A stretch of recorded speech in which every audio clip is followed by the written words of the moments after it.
Salut tout le monde, aujourd'hui une petite vidéo. Alors je vais pas faire une vidéo en extérieur parce que franchement il fait un temps pourri depuis 24 heures. Nous sommes le 6 juin au moment où je tourne cette vidéo et bien écoutez, autant on a eu un temps super estival ces derniers jours, voilà, avec jusqu'à 28 degrés, ce qui est quand même pas mal pour la région. Et autant aujourd'hui, eh bien écoutez, c'est complètement pourri, il fait 13 degrés, 14 degrés depuis 24 heures, c'est même pas de la pluie qui tombe, ce sont carrément des trompes d'eau, voire même de la grêle. Alors une petite vidéo pour vous montrer en fait un de mes bricolages.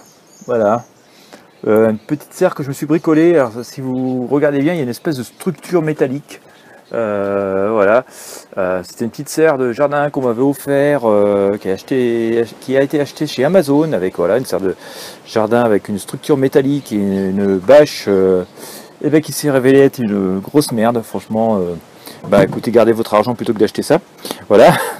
Même la bâche finalement se décompose finalement d'une certaine manière, la bâche plastique, puisque on voit le jour au travers. Est-ce que les mailles, des espèces de mailles si je pouvais vous montrer, mais là on va pas voir en fait, vous voyez c'est une bâche de ce genre là, ce morceau là n'est pas trop attaqué, mais en fait il reste, pour certains morceaux il reste que la trame en fait. Voilà les espèces de trames qui font les carrés, et puis tout le milieu en fait le plastique c'est complètement désagrégé quoi. Donc voilà, c'est de la merde. Premier coup de vent, la serre s'est complètement retournée, même si j'avais planté dans le sol et tout. La bâche s'est déchirée, les vis, plus rien ne tient. Vous voyez, j'étais obligé de rajouter des fils de fer quoi. Et puis au deuxième coup de vent, tout a explosé. J'ai quand même laissé la structure parce que finalement je me suis dit que j'allais pouvoir pendre des trucs dessus, peut-être des pots, voilà, faire des, je sais pas, des fraisiers ou des choses comme ça. Donc finalement j'ai préféré la garder. Et puis tout simplement j'ai récupéré des vieilles palettes. Alors j'ai bricolé tout comme j'ai pu avec des vieilles palettes de récupération, des espèces de murets, de toit. Voilà, je sais pas si ça va être très clair, je suis désolé. Mais voilà, j'ai récupéré les palettes, j'ai démonté comme j'ai pu les bouts de bois pour faire en fait des murs et un toit. Et puis j'ai récupéré aussi des vieilles tôles qui sont en fait un peu translucides. Puis voilà, j'ai recouvert la serre entièrement comme ça. Ça fait une petite serre qui doit faire, je sais pas, à peine 10 mètres carrés au sol, mais ouais, non, à peine, je pense 6 mètres carrés au sol, 7 mètres carrés au sol, mais par contre qui est du coup super solide, super étanche. Voilà, j'ai laissé un peu d'air passer par endroits, je colle ma très mieux cet hiver, comme ça rafraîchit. Et puis dedans, tout simplement, comme vous avez pu le voir, j'ai planté quelques pieds de tomates. Alors au début, j'avais pas fait de semis encore cette année parce que franchement, on a eu des gelées relativement tard, et j'ai fait des semis, il a coûté tout simplement un mois, début mai. Je vais pouvoir vous montrer, sauf qu'il se trouve qu'entre deux, juste après avoir fait mes semis, voilà, j'étais sur un vide-grenier, il y avait un horticulteur qui vendait des plants de tomates qui n'étaient pas vilains. Ça fait 3 semaines, un mois de ça. Et voilà, je les ai mis dans le sol. Ici le sol est vraiment pourri, donc j'ai fait des gros trous à la bêche. J'ai mis une poignée de terreau, j'ai rajouté une poignée d'ortie que j'ai haché au ciseau. J'ai mis du fumier de cheval, et puis j'ai remis un peu de charbon de bois, du vieux charbon de bois de mon barbecue et tout. Et puis voilà, et puis finalement elles vont gagner vachement en hauteur, parce que là elles font quand même au moins 80 cm à mètre pour certains. Vous avez là-bas tout à fait le premier pied, là c'est de la Montfavet. Voilà, c'est des tomates Montfavet, ça c'est des tomates grappes, je sais pas trop plus que ça la variété. Là vous avez en fait des tomates ananas. Voilà, le pied que vous voyez ici c'est un pied de tomate ananas. Voilà, si je me mets comme ça va être mieux. Ça c'est un pied de marmande que j'ai un peu saccagé malheureusement, parce qu'en fait j'avais un sécateur juste au-dessus, et une fois je me suis retourné, le sécateur il est tombé dessus, il a coupé le pied en deux, et finalement ça a repris, donc ça va être un peu en retard mais ça pousse.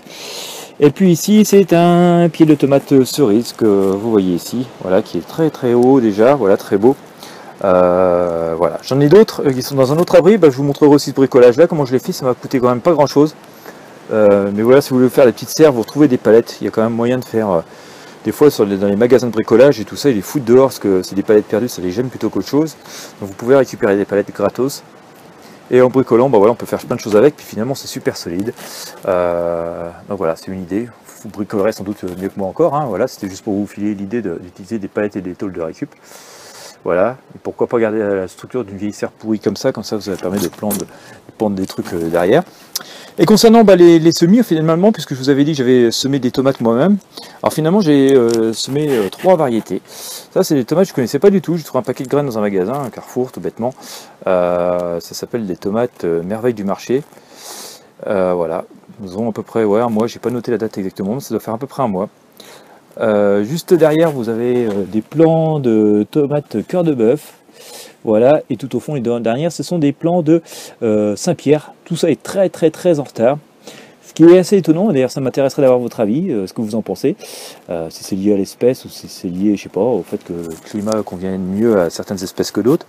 C'est que j'ai tout planté, en fait, j'ai tout semé en même temps, que ce soit les merveilles du marché, ou les cœurs de bœuf, ou encore bien les Saint-Pierre, et on s'aperçoit quand même que les merveilles du marché sont au moins 4 ou 5 fois plus grosses que les autres, quoi.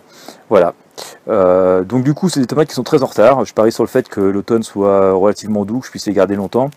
Je me suis dit que c'est pas grave, je vais tenter plein d'expériences pour voilà, les cultiver de différentes façons et faire face au mildiou. Voilà, si vous avez vu les autres tout à l'heure, un peu à regret, dès le départ, j'ai mis un peu de bouillie bordelaise pour éviter mildiou, parce que ça fait 3 ans que j'ai les tomates qui sont saccagées ici à cause du mildiou. J'ai découvert il y a quelques jours qu'il y avait d'autres traitements beaucoup plus naturels qui semblent très bien marcher, en particulier j'ai trop de mémoire, le bicarbonate de soude, pardon, voici, le savon noir, là aussi les huiles essentielles, dont le romarin cinéole.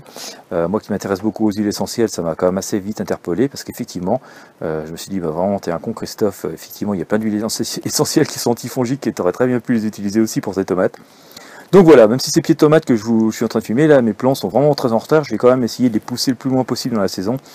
Voilà, quitte à faire plein d'expériences que je partagerai avec vous, voilà, pour voir ce qui a pu marcher, ce qui n'a pas marché, et puis ça me permettra, et ça nous permettra, voilà, si vous me suivez, d'être plus efficace l'année prochaine. Bien entendu, vos retours, vos expériences, vos avis, pendant tout ce temps-là m'intéressent énormément, puis intéresseront tous ceux qui me suivent, quoi, voilà, vous commencez à venir tout doucement, mais bon, vous venez. Voilà, puis juste à côté, alors je vais pas être longtemps parce que j'ai presque plus de batterie dans mon téléphone, on verra ça dans quelques jours. Il y a des plants de choux au fond là-bas. Voilà, j'ai planté aussi des aromatiques juste à côté. Là j'ai refait des semis de concombres et de courgettes juste ici. Voilà, les concombres au fond et les courgettes ici. On n'est pas très en avance, mais comme les autres, tout n'a pas levé, je me suis dit que j'allais tenter le coup quand même.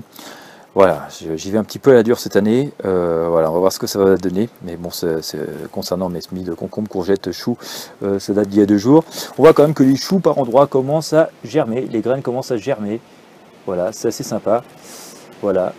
Et puis j'ai utilisé aussi une technique en bouteille que j'ai trouvé sur le net là, donc je vous en reviendrai avec vous. Je vous ferai part un peu de mes retours, ce qui a marché ou pas, dans une prochaine vidéo pour pas tout mélanger. Voilà, j'espère que ça vous intéressera. Donc voilà, c'était la petite vidéo de l'abri, parce que franchement, vu le temps aujourd'hui, c'était pas difficile de faire autre chose. Juste pour vous filer une idée qu'avec des palettes, on peut faire plein de choses hyper solides, avec des tôles de récup aussi, voilà, dans des serres gratos. Et puis voilà, vous présentez 2-3 trucs dedans, les plants et les semis. Et puis bon, voilà, on va partager tout ça avec comment ça pousse et comment ça évolue au fil du temps. Je vous dis à très bientôt avec du meilleur temps, de la meilleure météo, j'espère. Et bonne plantation et bon jardinage à vous tous.